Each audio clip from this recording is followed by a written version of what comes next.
একজন সত্যিকার ভালো স্ত্রীর জীবনের সবচেয়ে দামি সম্পদের নাম হচ্ছে তার স্বামী। মাকে, বাবাকে, পরিবারকে সবকিছু ছেড়ে ওই স্বামী নামক শব্দটাকে খুশি করার জন্য সবকিছু ছেড়ে অচেনা এক পরিবারের মধ্যে চলে আসে। সুবহানাল্লাহ। আসে তো আসে, খুব অবাক লাগে, এবার মানায়ও নেই, একদম ম্যাচিং হয়ে যায়। যেখানে যাই সেরকম একটা মেন্টালিটি আল্লাহ পাক তাদেরকে দান করেছেন ম্যাচিং হয়ে যাওয়ার জন্য। একজন সত্যিকার ভালো বউ তার জীবনের সবচেয়ে বড় নিয়ামত মনে করে দুনিয়ার তার স্বামীকে। কারণ সবাই তার সাথে বেঈমানি করবে, আমার স্বামী কখনো আমার সাথে বেঈমানি করবে না। সবাই আমার হাত ছেড়ে দিবে, আমার স্বামী কখনো আমার হাত ছাড়বে না।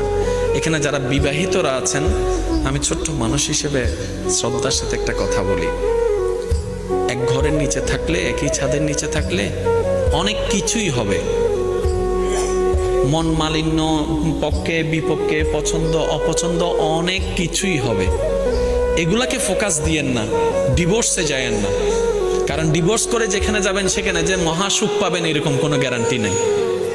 যেখানে আছেন থাকুন, আল্লাহর রহমতের আশা করুন। ডিভোর্স কখনো সমাধান হতে পারে না। স্বামীর কাজ হচ্ছে স্ত্রীদেরকে মায়া প্রদর্শন করা, মহাব্বত প্রদর্শন করা, কেয়ারিং প্রদর্শন করা।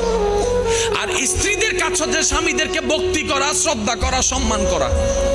দুইজনের পক্ষ থেকে যখন এই ইসলামের নিয়ম দুইটা চলে আসবে, অশান্তির সংসার অশান্তির হয়ে যাবে। সুবহানাল্লাহ। স্বামীর কাজ হচ্ছে কখনো কারো সামনে তার স্ত্রীকে ছোট না করা, আর স্ত্রী